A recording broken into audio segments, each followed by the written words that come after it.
Okay, everyone, I think it's about time to start. Thanks for being here again. This third night of the three. I hope tonight I'll get to third base. It is up to you to bring it home by your practice, all right? So make it real for yourself. And I hope that you'll see the connection to the various, among the various traditions and their goals and methods, through tonight's talk, which, as you know, is focused on Zen and the challenge of Zen. Now, while I've done work in the yoga tradition and the Kabbalah, etc., as I mentioned already, what I'm actually certified as a teacher in is Zen. As was mentioned in my bio, I became a sensei in the Zen tradition 5 years ago, after sitting and studying many years, especially with my teacher who was a Jesuit, Robert E. Kennedy. So very grateful to him. Now, I entitled this on the brochure, Seeing Things as They Are, which is the goal of Zen. And actually, if you really know what that's saying and experience it, it's the goal of everything. The goal of any religion, the goal of any spiritual practice, the goal of any psychological, psychotherapy or psychoanalysis. The goal is really to be able to see things as they are. And when you know what that actually implies, not just what you think, I'm seeing things as they are. Sorry. Then you realize how true that is, how central it is. Now, I love Richard Rohr's statement that he often makes, that people don't see things as they are. They see things as they are. And until you maybe begin a spiritual path, you don't know how true that is. How much our blinders and our filters and all the cultural, familial, even religious, veils we have over our perception, how much they affect us. And so, as we've been seeing already with John of the Cross and others, but then also very radically with Zen, we'll be seeing tonight, that we're going to be stripped of all that. And who are we without that? Lots of people don't think they're anybody, which is, in fact, true. But who then are we if we're not somebody who we think we are? Well, that's all the questions we'll be looking at, and hopefully experiencing tonight. And this all fits in, that axiom fits in with an ancient and very famous dictum of St. Thomas Aquinas, in scholastic theology, which quid recipitur ad modum recipientis recipitur, which means whatever is received according to the mode of the receiver. You might say, that's like a wavelength, of a radio channel. If you're branched onto that channel, if you tuned in, then that's what you'll get the message. But if not, you don't. So we receive everything according to who we are and what filters we have. And a lot of us, in our utter naivete, think that we're seeing things as they are. Oh, that's just the way it is. I'm seeing clearly. Well, no one is. I guarantee you're not.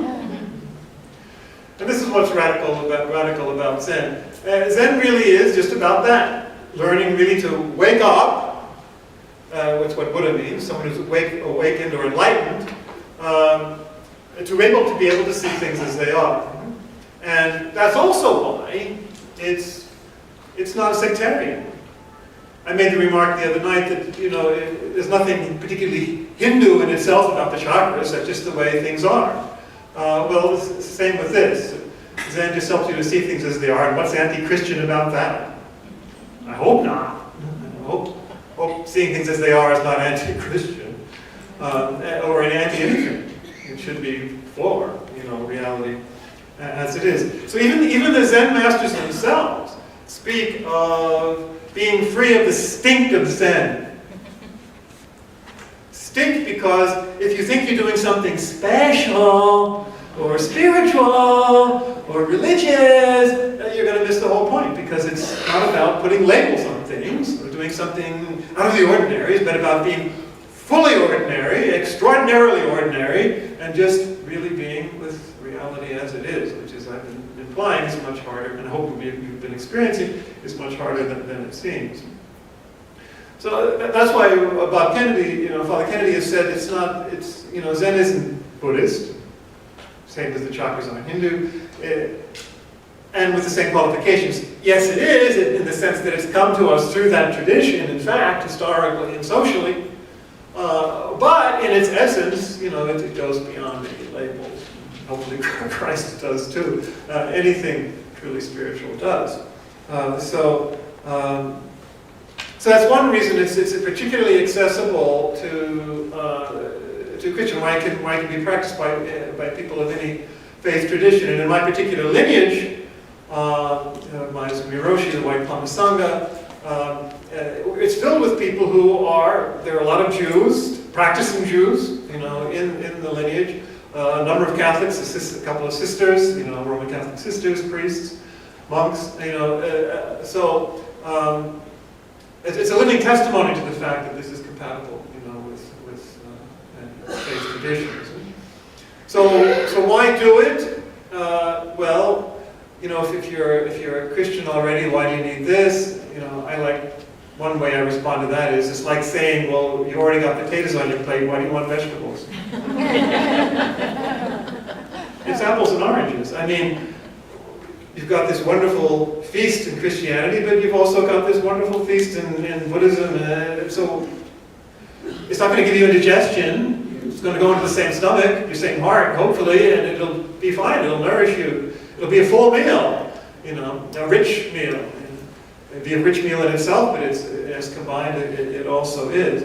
But there are other ways of, further ways of seeing that, though. I found, and many have found, that precisely because of my Christianity, which purports to be universal, so Christ is the King of the whole universe. Well, if that's true, then you'd expect to be able to use Christian language here, to find Christ working everywhere. And this is what the fathers of the church said, about Greek philosophy and poets. That this was what they called at the time, what theology calls preparatio evangelii. It's like already God is at work. And we can say that Christ is at work everywhere if you want to use that particular language, if that helps us to enter into that. Something more, though, and this in our own age is really important. I found, and many have found, that not only do we discover the tremendous riches by respectfully approaching and practicing another tradition, but we rediscover and discover in new ways that would never have been possible otherwise, absolutely, our own tradition. Dimensions or aspects of it, see things see the mystery of Christ, the Eucharist, the Trinity, all, in a new way, that we would not have been able to otherwise. So that's another way that the religions work together. In that regard, one of the best books you can read, many of you already have perhaps, is a person I mentioned already in my talks, my friend Paul Knitter, the interfaith theologian. His very personal testimony came out a couple of years ago, just came out in the second edition. Without Buddha, I could not be Christian. I could not be a Christian. Without Buddha, I could not be a Christian. Peter Steinfels of the New York Times did a piece on it a year or two or 3 years ago. That's what he's discovered. And that's what Bob Kennedy would say too, in a sense true of me, that it needed the particular perspective of Buddhism to rediscover in a living way our own tradition. And that's the way the whole book is constructed, and I certainly recommend it to you. It's very readable and very engaging.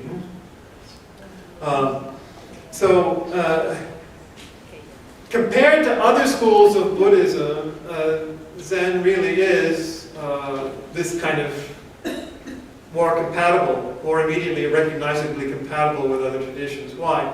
I mentioned already that Tibetan Buddhism is kind of like, I like to say, Byzantine or Russian Orthodox, with all its smells and bells and things, imagery and icons.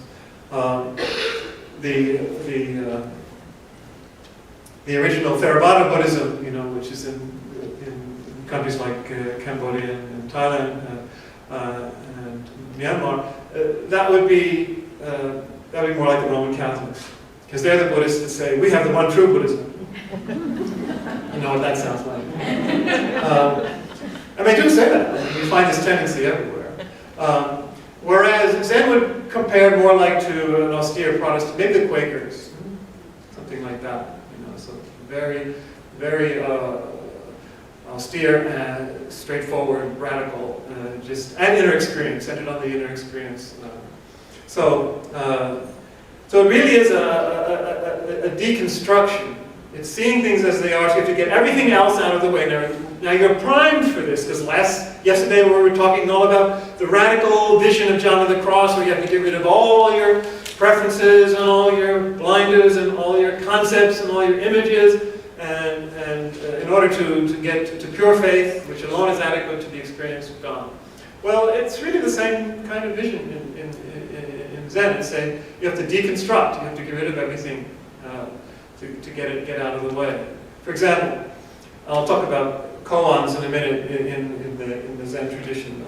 They use koans, some schools more than others, which just means like a public case. It's kind of like a parable of Jesus that kind of spurs you to get it. It's a catalyst to enlightenment. That's what a koan is.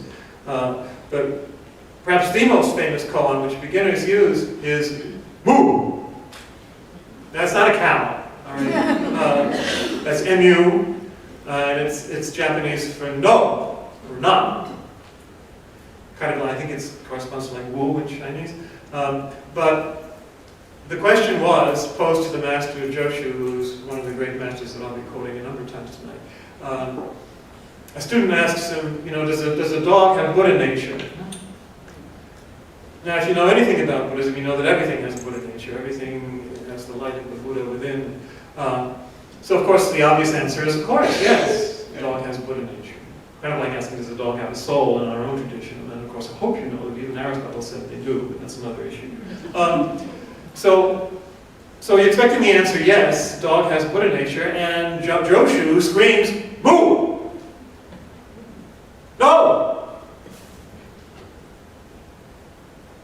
What? Why? Well, it's to get you out of your head and out of your talking about dogs and Buddha and nature and all these things which are going to get in the way. It has to be a radical purgation of all this stuff in order for you to really experience it, because anything that's experienced is beyond words. Anything that's truly seeing things as they are, anything as it truly is beyond words. So you've just got to move everything out of the way. Move everything out of the way in order to experience. Now that's what Zen practice is for. That's what any contemplative practice is for, is to get you beyond that level of mind control. And all the, as I say, all the filters and the blinders that we have, on our vision. And that brings me to the discussion of, and these are things that I want to get out of the way in terms of Buddhism and Christianity, etc., and what some misconceptions people have. May answer some of yours if you've had them, or certainly you've heard them. Someone was asking me about this after the session just last night, so I know it's still an issue for a lot of people. Well, some of the differences are, for example, that Buddhism, therefore Zen, is atheistic and it's not theistic. There's no God. So obviously we can't get involved with that stuff if they say there's no God. Buddhism does not say that. It doesn't say anything. That's the point. It doesn't talk about that. It doesn't waste time. It would deny that there's a bearded man sitting up on a cloud on a throne somewhere, and it'd make a lot of fundamentalist Christians, mad. But I hope you don't think there is. A big bearded person sitting up on some planet somewhere on a throne. Okay, the Protestant theologian Paul Tillich said that there should be a 100-year moratorium on the word God. Because it's a word. It's not even God's name. God is a job description. In the Kabbalah, has various names for God. I am, for example, one of the highest. There's Moses in the burning bush, etc.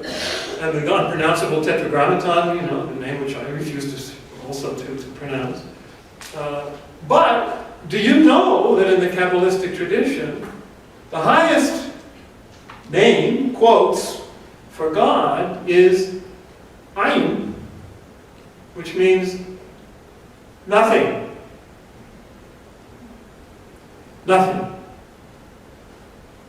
That's the highest name for God. Because there's no thing. There's nothing you can say or think or say or feel or anything that's adequate to the mystery of God. That's the darkness that we're leaping into. What Buddhism calls emptiness. Shunyata. The emptiness. Now it's not nihilism or, that kind of emptiness as we would understand in the West, obviously not.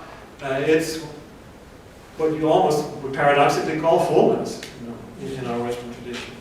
But as soon as you put any name on it, even emptiness for that matter, which is why Buddhism says you've got to go beyond that too, it's not going to be adequate to the mystery. Do you have a question? Yes, I do. I wonder, do you know anything about a scientific theory that says P equals NP? About what? A scientific theory that says P equals NP. P equals NP? P equals NP, yeah. Do you know anything about No. I do know E equals MC squared, which is easy. I'm serious because energy and matter are interchangeable, and we're going to be seeing how scientifically science is Zen. Astrophysics is really very Zen, in what is discovered.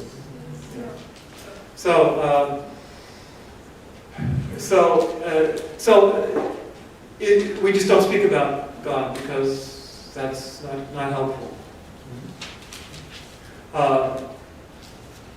It does believe, it doesn't believe anything, it experiences, and therefore it speaks from experience, as we should, about what we experience by faith, which is the absolute emptiness, enlightenment, as the Satori, as the Japanese call it, which is vast and infinite. I mean, that's what the words they use to describe it. So, or consciousness, Buddha nature, pretty close approximation to God, and certainly at that measure, at that height. Also, the notion that it's impersonal instead of personal. Well, there again, what do we mean by person? Even when we apply it to God, we wind up thinking of the three persons in the Trinity, and so we think of 1, 2, 3, and that's heresy. There's only one God. One intellect, one will in God. But the persons are, it's the dynamism, it's the interrelationship, it's the relation, as St. Thomas says. And that's what we're going to find actually in our experience.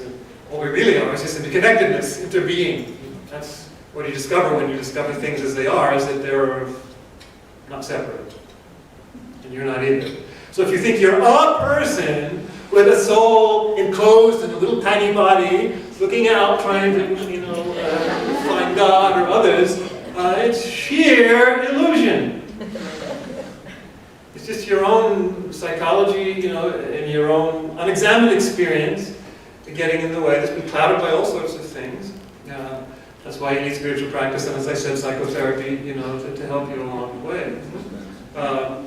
So, yes, we are radically deconstructing personality here. And by the way, I've often said, and I still say, to my mind, it's my way of thinking or understanding, that's the primary contribution of Buddhism and Eastern thought in general to the West. I don't just mean the Christian West, I just mean the West. Western thought, Western philosophy, Western religion is the deconstruction of the person. You're not who you think you are. You're something much better. Which, of course, is what we actually do believe in Christianity. Who are we? We're actually Christ. We're the body of Christ. We're all connected. It's basically the same conclusion. But we don't put enough emphasis on it because we got me and Jesus and me against the world and all this other nonsense that's gotten in the way because of our conception, and it is a conception, that's all, of ourselves. Who we think we are. And if you're thinking you're somebody, you're definitely not that. Because it's a thought. The thoughts aren't adequate. So this isn't just Buddhist. I think this could be John of the Cross, right? From what you were hearing yesterday. So this is not really that radical, really, but it's radical in the sense we're not used to it. And I haven't been schooled in it at all. So That's one of the main things. And going along with this, and this is a very important point, it's often said that, well, Buddhism is your own power, jiriki, and Christianity is other power. You're saved by God, such, and that's tariki. I always love to tell the story. A few years ago, I was in Japan with an interfaith group, Shinjuan Buddhist group, Shingon Buddhist group, contemporary in Japan. They invited an interfaith group over, and I was invited to give a lecture to Buddhists on Christian meditation. Not Christian, they were Buddhists, and I was speaking on Christian Buddhist meditation. I expected maybe 30 people. 200 people were, kneeling, squatted down in front of me, in neat rows. And I said, well, you can stand if you want. They didn't. And the first thing they said, it was through an interpreter, was they were astonished to learn there was such a thing as Christian meditation. Just like you are. What does that say about us? Yeah. It's not your fault, it's our fault. The teacher's quotes. But then, one of the points I wanted to make with them was that this dichotomy among the others that I've just been explaining, I expounded it for them as well, dichotomy is false. That there's, it's not a trust in your own power. As soon, very quickly, that you embark on any contemplative practice, Zen, or John of the Cross, or centering prayer, whatever, you quickly find you're way out of your depth and control. And anything that happens to you is received as with tremendous gratitude, in the sense that you're being carried or swept away by something beyond yourself. Yourself as you've been understanding it. So it's grace, we call it grace in Christianity. And I said that to the Japanese, these Japanese Buddhists, and a vast number of them in front of me just nodded their heads in agreement. So they don't buy the idea that it's their own power that's accomplishing their Buddhist awakening. They know also that it's way beyond that. And of course, some Buddhists actually, some schools, like any popular religion, even in Christianity, they actually, pray to the Buddha. It's not just an archetype; it's an actual person, and it was an actual person. Shakyamuni, Gautama Siddhartha Gautama, that he was a real person. And that's the other thing, last thing I wanted to say about the confusion. And as I say, this is still coming up. I'm still hearing it from people. They're scared that if you pray to the Buddha, you're worshiping an idol. No, you're not. Any more than if you pray to the statue of the Virgin Mary, you're worshiping an idol. Which some Christians think you are. But the point is, the Buddha is not Christ, it's not a God. The Buddha is human, but is awakened, is holy in that sense. So the Buddha is a saint. That's the best way to look at it. The actual historical Buddha is a saint. And having an image of the Buddha there is not only is an inspiration, and also, if you like, in the meditative, like icon kind of thing, which struck me very powerfully in my first trip to the Far East in 2005 when I went to Bangkok, among other places. And the cathedral there, the Catholic cathedral, just totally French, of the Assumption in Bangkok, that's when I realized, looking up at the statue of Mary on the altar, that compared to the statues of the Buddhas and the temples nearby, that major saint, just like Mary, human and yet so close to the divine, you can radiate power and compassion and love out, which is true of both Mary and the Buddha. So I've got the Buddha, I've got Buddhas at home, etc. And it's a wonderful inspiration, and just like icons of the saints, and that's what it corresponds to. In Zen, of course, you want to get away, just like with Protestants and Muslims, and you can't have images because they can get in the way. So that goes beyond Tibetan Buddhism, the kind of stuff we were talking about on Tuesday. That's where you get the phrase, if you meet the Buddha, kill him. Because it's an image, or it's something that it's subject object, and you got to get beyond that. Buddha's here, Christ is here. You got to experience it from within. So don't let exterior things distract you, which is exactly what John the Cross says too. Vision or something like that. Don't pay any attention, just go back to the experience of faith. So it's a famous koan, one of Father Kennedy's favorite ones, that has actually the emperor asking the master about, some obscure question about the Buddha body and all this metaphysical stuff. And he says, you have to walk on Vairocana's head. If you might have caught the other night when I was speaking with the topmost Buddha of the 5 Dhyani Buddhas that's associated with the crown chakra is Vairocana. And so what the Zen teacher is saying, leave all that behind, walk on his head, fly off beyond that. And that's what Zen does. I believe it's kind of most radical, path to the goal of all the Buddhist schools, and the goal, in fact, in the end of all spirituality, all religion, union with, we can't say it, God, but with that reality that we experience, that truly is there, here, everywhere. So I'd like to look at, and by the way, just that thing about, God, nothingness, God and nothingness. We saw in Dennis the Areopagite yesterday, the quote that God is beyond being and non-being. A lot of the Greek spiritual writers in the Christian tradition, often use the word super essential. Above being, above, you can't characterize, any word you use, you have to deny. It's called the apophatic tradition. You're denying a word. So if you say God is good, you have to immediately, Thomas Aquinas says this very clearly.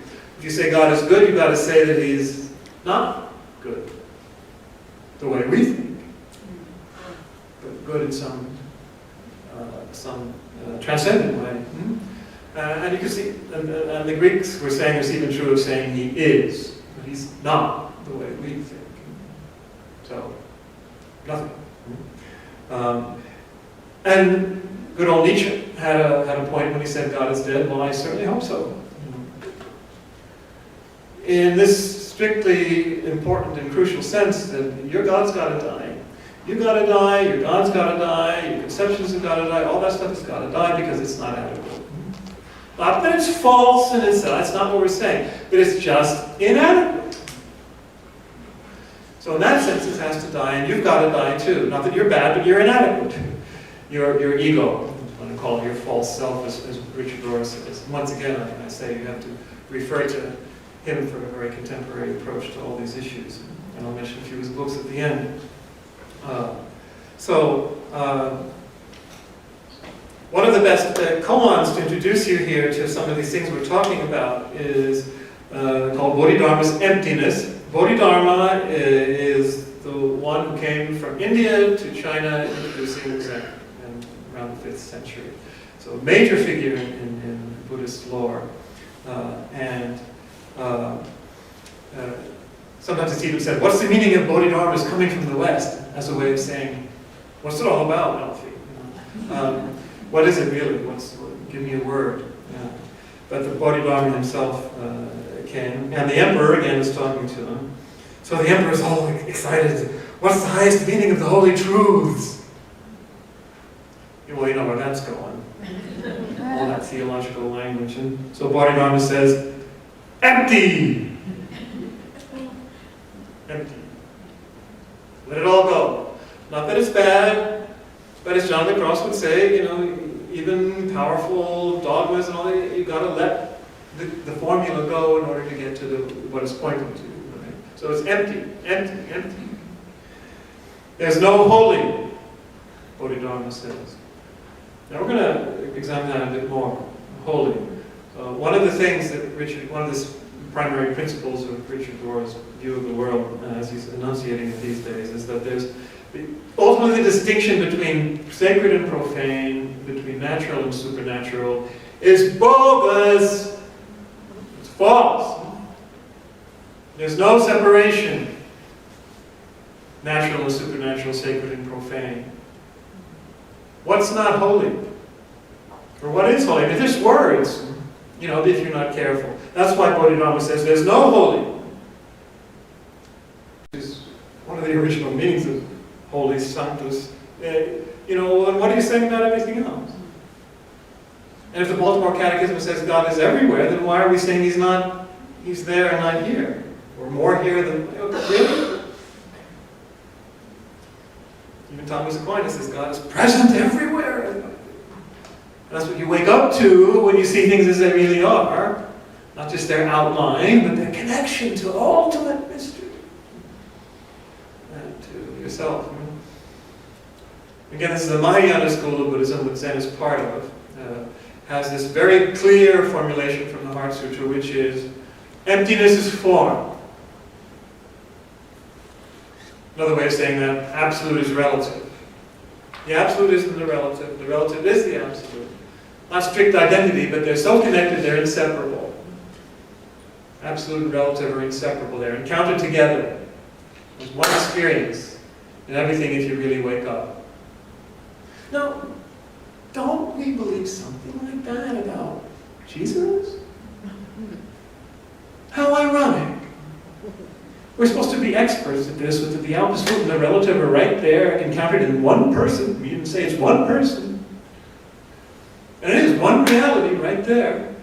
Not confusion, not confusion. Not as the Council of Chalcedon said, they're not confused, these two natures, but they're inseparable. Exactly what Buddhism is saying about emptiness and form.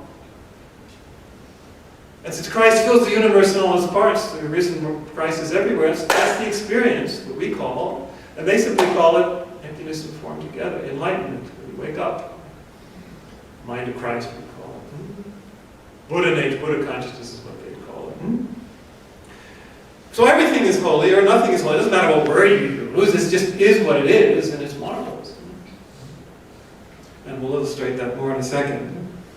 But the second part of the koan is, so the emperor says, he's of course irritated by that reply, empty. So he says, well, who are you facing me? And of course, Bodhidharma says very sincerely, I don't know. Which is what we should all say. Who are you? I don't know. Who's God? I don't know. What's true? I don't know. What's holy? I don't know. As soon as I say it, I'm blaspheming. Because it's not adequate. I once heard a young woman exclaim, which I never thought was great, but she said, all religions just start by saying we're wrong. And then maybe dare say a few things. Positive, affirmations. Because you're safer once you start by saying we're wrong. Whatever I say, because I am saying it, all three of those things, it's not going to be adequate. So you better be quiet. The more important it is, the less you dare say about it. That's why all religions in particular, never mind political parties, should begin by saying, well, we're wrong, basically. Whatever we say is wrong, really, from a serious perspective. But let's go from there and dare to say this about, qualify it. That's the right way. So he says you don't know, and we need to start there. We don't know. And in the end, we won't know either. But it will be an enlightened not knowing. The very phrase we saw in Dennis the Aristotle last night. An enlightened not knowing. That's how they come together. So where is this to seeing things as they are? We now discover, well, wow, if we really see things as they are, they're vast perspectives open up onto the absolute interconnectedness and everything, such luminosity, such magnificence. How do we get there? Well, just see things as they are. And a lot of the koans point this out very beautifully. To continue with that theme of holy and sanctuary, one of the very next koans in the same collection, which is called the Book of Serenity, by the way, it's very beautiful. The world-honored one points to the ground. The world-honored one is the Buddha, Shakyamuni, who was walking with his congregation, and he pointed to the ground with his finger and said, this spot is good to build a sanctuary, a holy place. So Indra, the emperor of the Hindu gods, and notice that's no accident. Even the supposed special high god, Vairocana, of the Hindu pantheon, himself takes a blade of grass and sticks it in the ground and said, "Sanctuary is built." It's just a blade of grass. Just a blade of grass. The whole of reality is there on the blade of grass. Connects to everything. Luminous. Why do you think St. Francis was singing hymns to the sun and the moon and the trees and the birds? Because he understood that also. And the world-honored one smiled was the end of the koan. He smiled. Connects to another world-honored one where he's giving a final sermon to his people on Vulture Peak, which a couple of us here visited in India a year or two ago. And of course they're waiting for words, and of course the Buddha doesn't speak the words, just to make a point already with that. And then he holds up a flower. It's the same idea. No, it's not an idea, that's the whole point. It's the same reality, which is the whole of reality.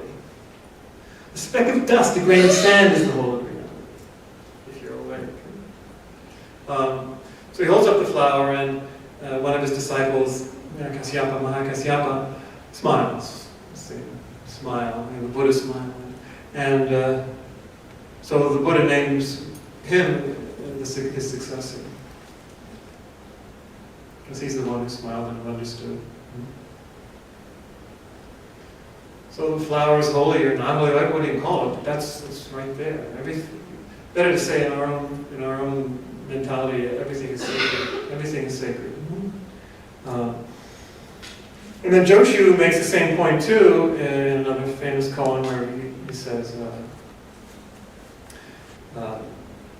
he answers the very question that I just indicated. What's the meaning of Bodhidharmas coming from the West? And he said, the oak tree in the garden.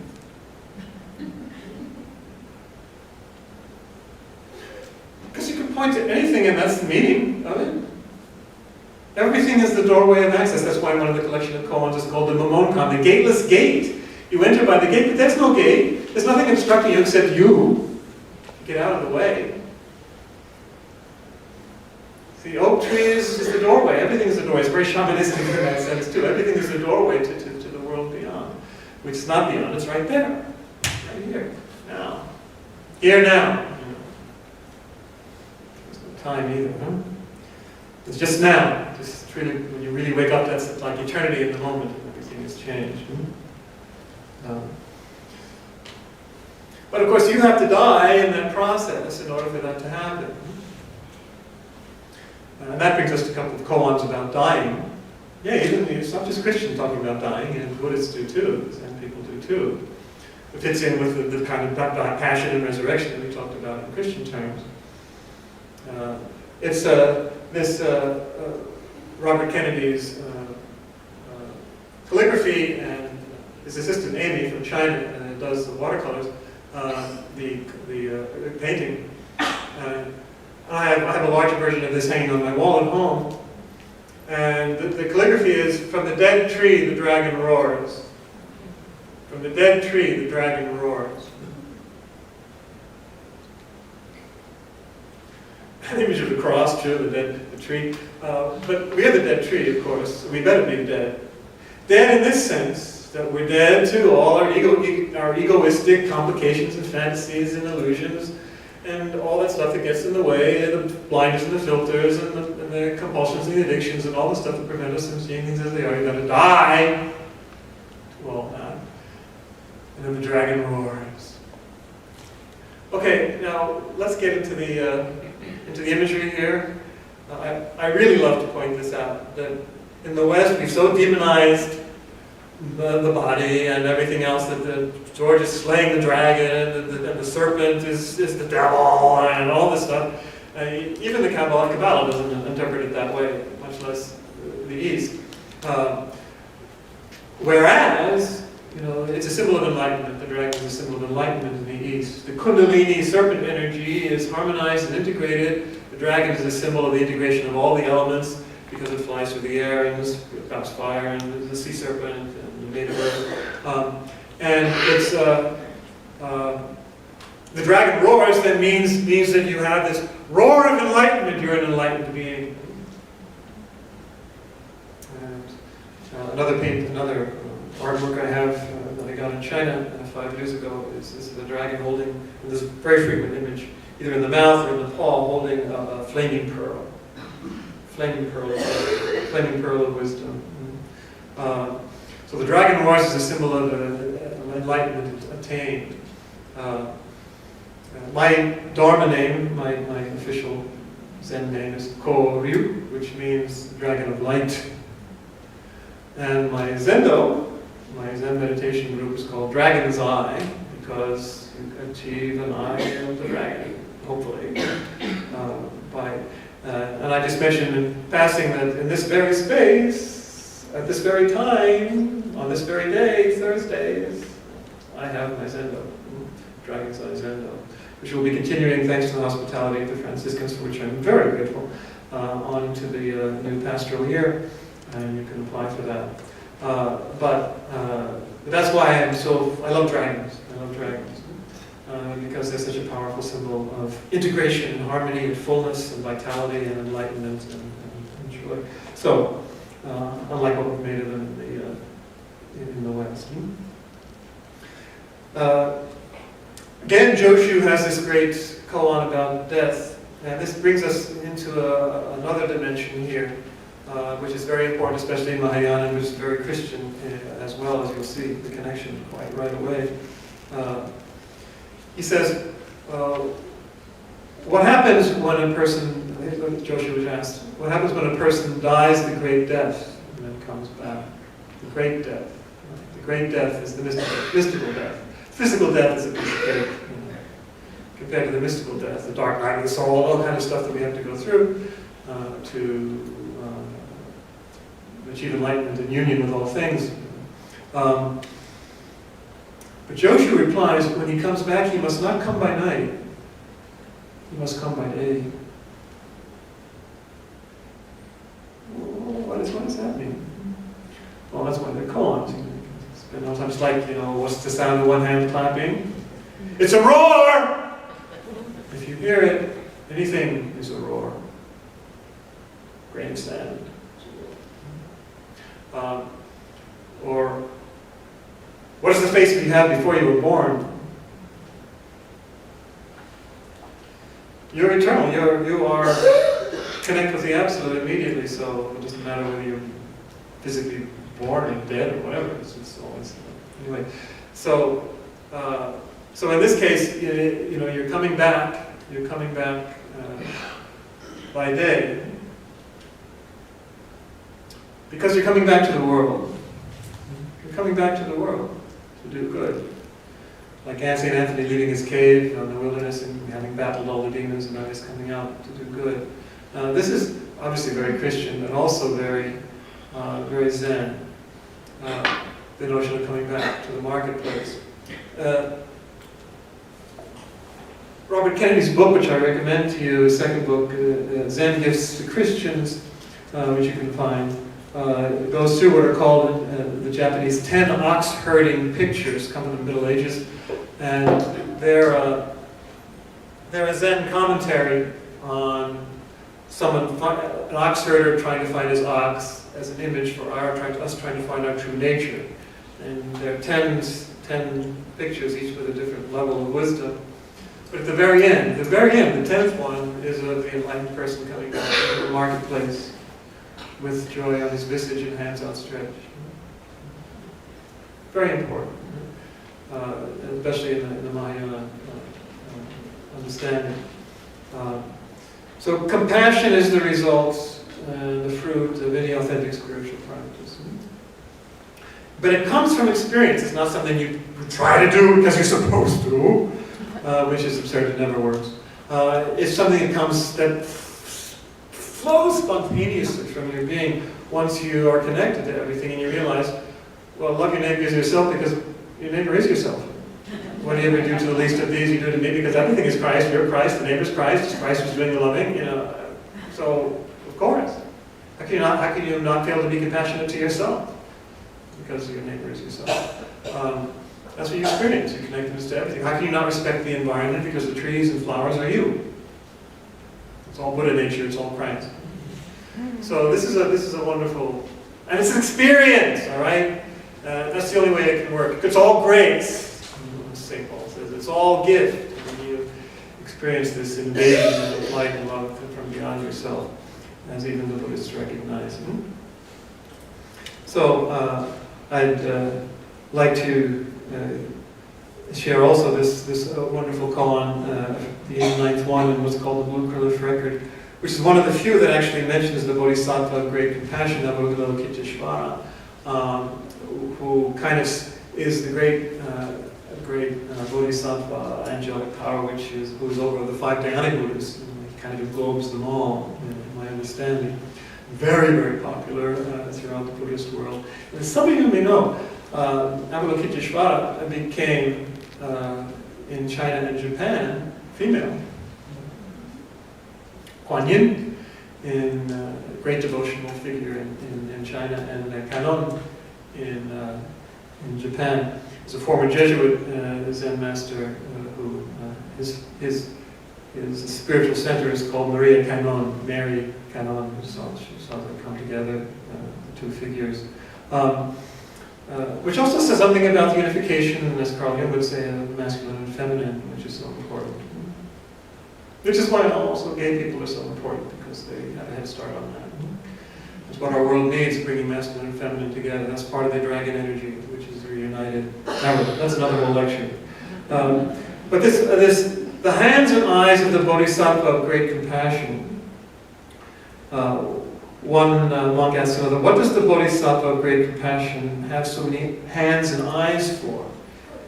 There are many depictions of the Bodhisattva of great compassion, but sometimes he has 1,000 eyes and 1,000 arms.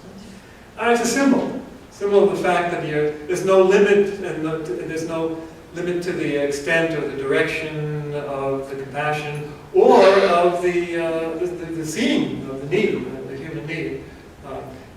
Avalokiteshvara, something actually means in Sanskrit, the one who hears the sounds of the world, hears the cries of the world. So that's another way of expressing it. And the response is, it's like someone reaching back, groping for a pillow in the middle of the night. What? The idea being spontaneity. In the darkness of human life, you just spontaneously reach for relief, which is how compassion works. It's either spontaneous or it's not compassion. So all those who are trying to serve their neighbor and being patronizing in the process, are not compassionate. They're just pretenders. So it's flowing spontaneously. And then he speaks about it's like having hands and eyes all over your body, and inside the body too, it goes on to say. So the whole being becomes an eye. Our whole being becomes the light and the perceiver and the perceived at the same time. It's just one radiant light of compassion and love. We become all eye. Remember the book of Revelation where the 4 animals, the 4 elements, just like the 5 Dhyanic Buddhas, the eagle and the man and the bull and the eagle, man, bull, the lion. In the book of Revelation, it comes to the book of Ezekiel, but it says it has all eyes within and without. Same idea being expressed in our Christian Bible. And one of the fathers of the desert in our monastic tradition said, the monk in his cell becomes all eye. Not I, capital I. That's gone. But EYE. Same idea from a whole other source speaking about this. That's what, because we're just completely beings of wisdom and compassion. Is what happens, and what should happen. We have got to die in order to do that. Well, again, Joshu has a wonderful phrase which is very easy to grasp. And there's a whole series of koans on this. How do you know, attain, you know, the goal? And he says, just stop picking and choosing. Just stop picking and choosing. Stop making constant mental judgments about what's good or bad, what you like, what you don't like, what you prefer, you don't prefer, and that person's bad, that person's good, this is God, this is right, this is wrong. And, you know, your mind never stops. You can't see things as they are. Even things you think are bad, or people you think are bad, if you stop judging and see them and connect to them and discover they're you, well, then there won't be any judgment anymore. There'll just be love. Why do you think Jesus says so often, don't judge? That's why. Again, you've got to get out of all your categories.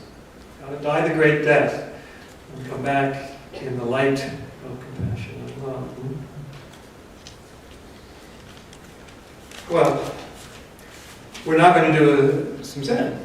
And then we'll have time for some questions afterwards. And I'm going to lead into it with one final koan, again from the introduction of the Book of Serenity, which fits very well. Zen focuses on the breath, as we're going to see in a minute, as many of you know. Other traditions do too. I mean, St. Ignatius has a whole method of prayer based on breathing each word of the Our Father, slowly. So, same idea. Pranayama in the yoga tradition that makes great use of the breath. The Holy Spirit is the breath of God. I mean, it's incredible. There's inner breath. Anyway. Because it's so real, it's what's real. It's our life. It's the immediate connection to our life. So it's out of your head, out of your emotions, right into your life. You know, you can't get more concrete than that and more real. So that's, you focus on that, and energy comes in through that. Of course, our life comes in through that. Anyway, one of the Rajas in the East, in India, invited one of the patriarchs of the Buddhist tradition to a feast, and the Raja asked him, kind of like the emperor with his annoyed questions. You know, why aren't you fulfilling expectations? Why do your disciples why do your disciples not fast? Why do the disciples of John the Baptist do the same kind of thing? So why do your followers not wash their hands before they eat? Why don't you read scriptures? The patriarch said, this poor wayfarer doesn't dwell in the realms of body or mind when breathing in.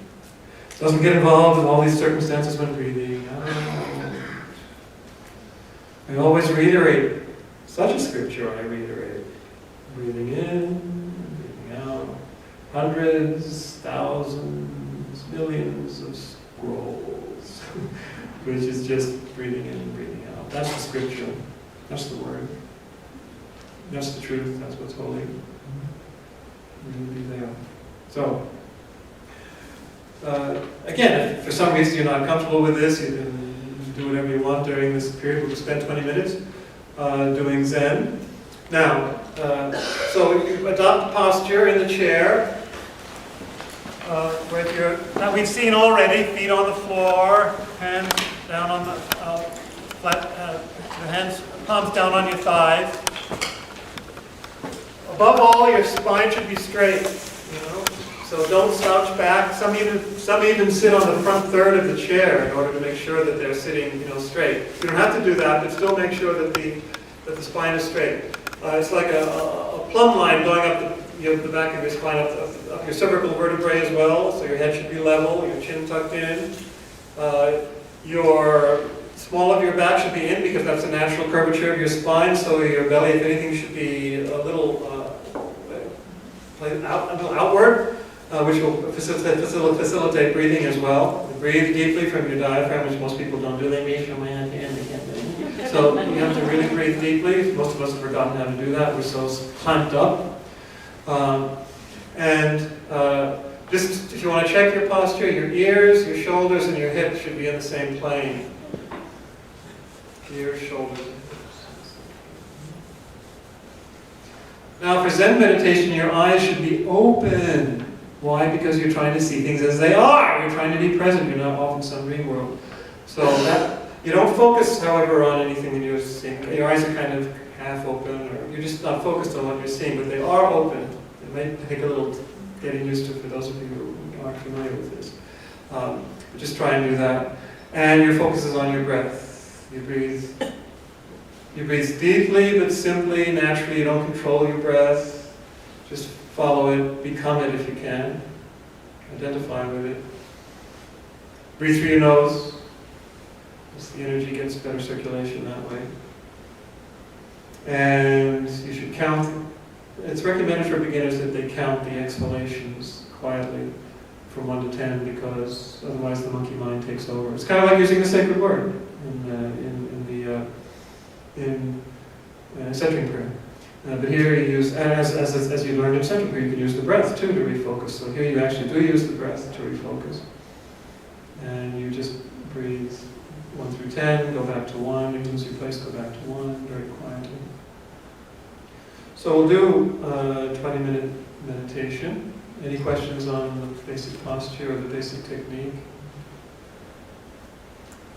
Okay, and as I did last night, I'll use the gong 3 times at the beginning and 3 times at the end.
Sometimes I'm asked what I think the difference is with centering prayer.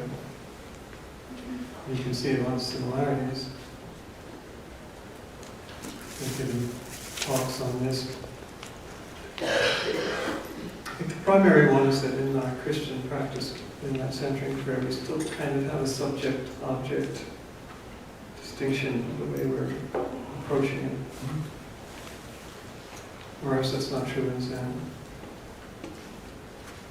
But even Thomas Keating himself, in a recent article about the different levels of you, your statistics, your character, your being in Christ, he says there's a 4th level where you're just no distinction anymore.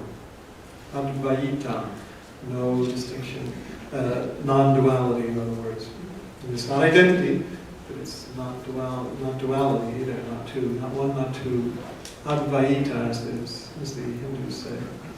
And that's, I think, in our interspiritual work, I think that's where all the great mystical traditions will unite, in Advaita consciousness, non-dual consciousness.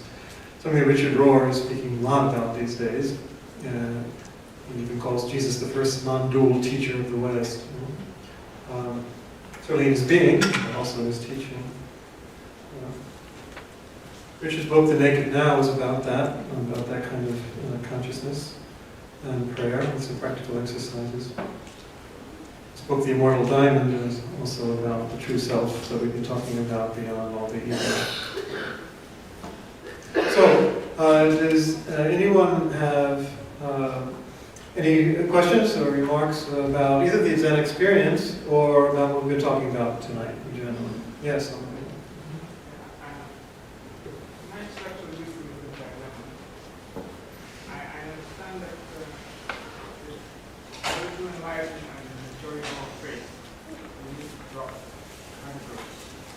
I can't quite hear you all the time. I'm saying that I haven't got a number from tonight, but I understand that it's good to mature in your faith, in life. It's good to put aside and drop categories. Yeah, especially when you're called to, yes. Yet as human beings, all we're living, we need categories. Well, of course, you can't live there permanently. No, you've got to come down from the mountain, and you've got to live your daily life. But what happens more and more as you get more integrated, it becomes less, now I'm doing a spiritual exercise, now I'm going to my daily life, The idea is that your consciousness and your being become more and more transformed, so that you're actually able to live more and more from this level of depth and awareness, even in your daily life. And you can have the freedom to use, to speak or be silent, to use images or not, nothing gets in the way anymore.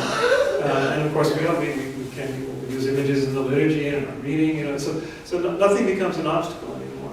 But we don't depend on it, and we're not blocked by it, all those things. But I guess the crux of the problem is that most human beings, most of the time, live in the world of categories. So Live in the world of categories. categories. I mean, naturally we categorize things. We bundle things together. Yeah, that's a tool. Your mind is a tool of the ego. We need to use categories. We need to do that to drive, to all sorts of things. That's fine. But most people live only there. They're trapped by it, and they think that's who they are, and that's an illusion. So if you want to say most people are an illusion, well, that's exactly the problem. Yes, exactly. You got to get out of there. You've got to realize there's more there. That's what spirituality is for. Not to take you away from your life, but to make you really live it and wake up in the midst of what you're doing to the full depth of what you're doing. So that's the idea. Yes? I got caught up when we were talking about the eyes and hands and compassion thing. Yeah. Because my limited understanding of New Testament scripture, particularly in Revelation, is that omniscient, omnipotent being. Yeah. But I've never connected that omniscient, omnipotent being with compassion. Yeah, well, how about that? Sorry. Right. Well, most people haven't, but that's who God is. And of course, God is love, it says that right in the Bible. But on the other hand, most of us don't really live that. We imagine that God is angry or irritated or all this other nonsense. Whereas, God is just love and compassion, and so should we. So should we be. So it's great, it's a good realization. Yes? Should we, in meeting here, if we hear you guys, understand the world to be very funny, very sad, just out of reach? Well, all of those things. Sometimes you have a laughing Buddha, and sometimes when people are enlightened, in practice, they spend like 30 minutes just laughing, because it's all the connectedness and everything is just so wonderful. But it's also sad. Richard Rohr, in fact, in his books, uses a wonderful expression that I think Robert Lenz also used in his talks, of something similar, called a bright sadness. A bright sadness.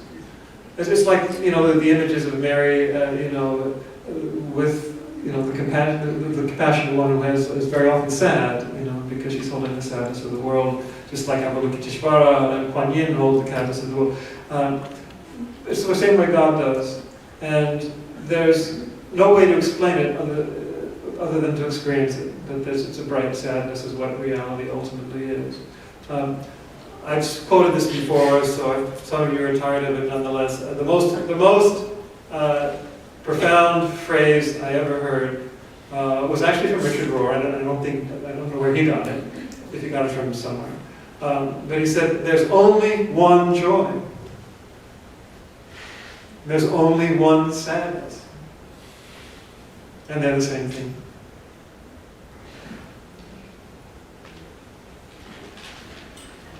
Yes? Yeah, this is a practical question. When you sit with your eyes open, is it better to focus? Yes, I should have pointed that out. It was a little hasty there. When you sit with your eyes open, you don't focus, and your eye should be like a 45-degree angle down. Right? So you're not looking out. I should have specified that. And so you just kind of vaguely focus. Once you begin focusing on your breath, you don't even notice that your eyes are open practically. So, yeah, but don't look out, otherwise you can get I didn't know if distracted. you looked out or. Yeah, I realized I should have pointed that out. Yeah. Yes, back here, yes. I have three short interrelated questions. The first one is it accurate to say that Ignatian, meditation, centering, and Zen have goal of contemplative living? Yes. And having said that, I have read and heard that living contemplatively is God's grace and a gift. As we've been And saying. He calls people to do that, but not all. Yeah. So is there any sign or indication that we can look at to determine whether we are being called? And lastly, with our attendance with these 3 fruitful sessions, could we consider that as a sign that we're being called to live contemplatively? Yeah, I think so. I think everyone, there used to be a debate in the 20th century among French intellectual Catholics, who whether are we all called to contemplation? Well, of course we are. At various times, though. But I think all of us are, because we're all called to be human, we're all called to be mystics. It's the same thing. So we're all called to this. And this is a good start. Is there a sign? It's a sign that you're actually on the contemplative path, and that you're on the right path. Is that are you growing in compassion? Are you more sensitively identified with everybody? Are you judging less? Are you full of joy and peace more than before? That's the way you judge. The fruits of the Spirit, in other words. Love, joy, and peace particularly. Thank you. Sure. Yeah, I thought the pick and choose thing you said kind of hit me. It's like, I do think people are picky and kind of judgmental. People? Yeah. And You mean you? Yeah, true. And then the other thing was the game. I was thinking of this TV show, The Game of Thrones, set in the Middle Ages. Yeah, I've seen it.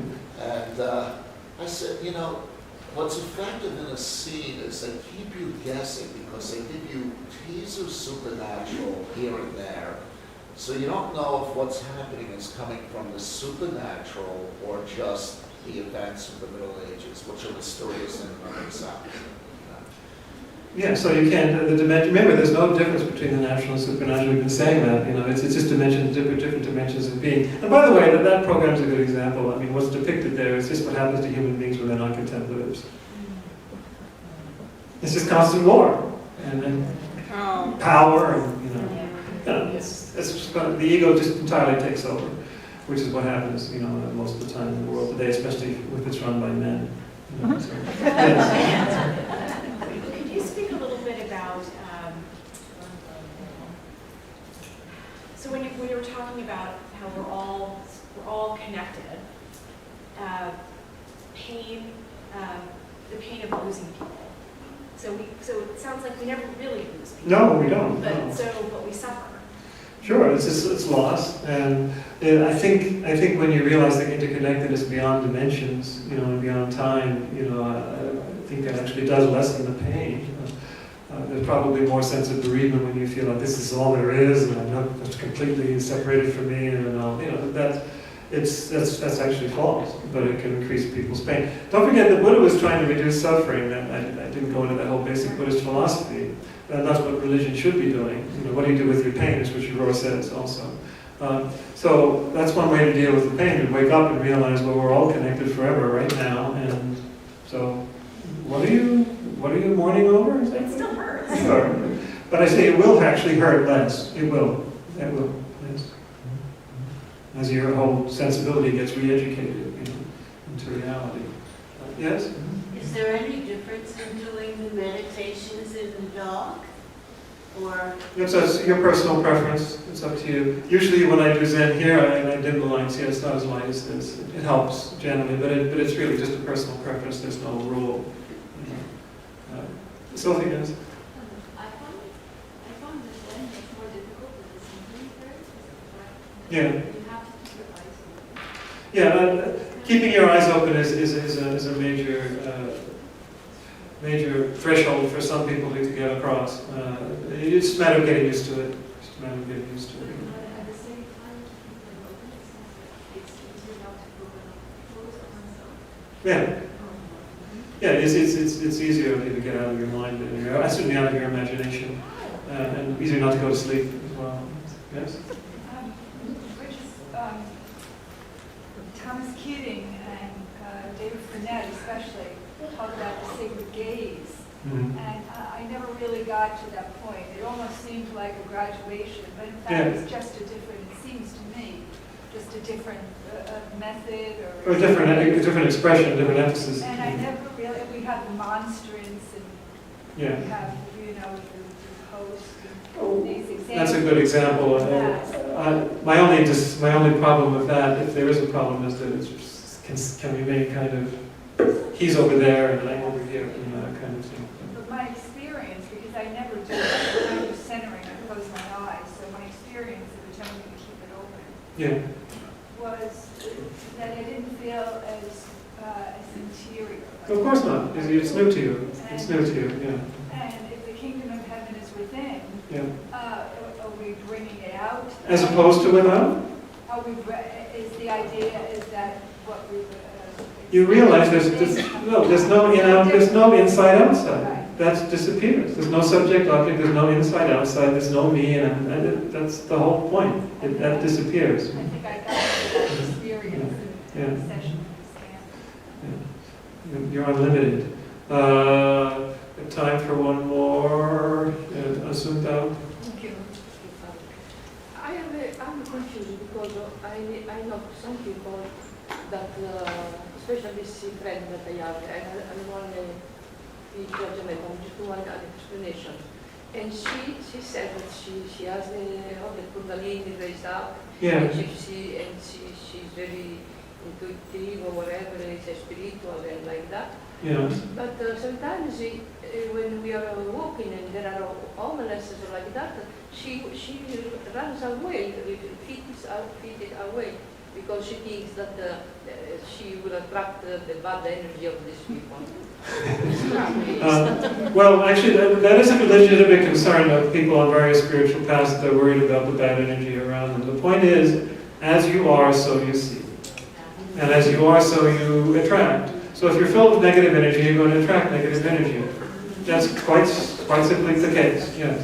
But if you're not, then more and more you develop, you're on a different wavelength, and so if you're full of joy and peace, you see the joy and peace around you, which is really there, So it's up to you, If someone is really too afraid of all the negative energy around them, then I think they're just really afraid of all the negative energy still within them.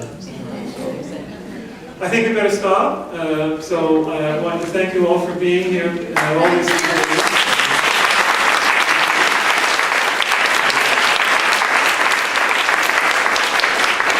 Don't forget we have our Zendo here. The website is still there. We can't erase it, so God doesn't want us to erase it. So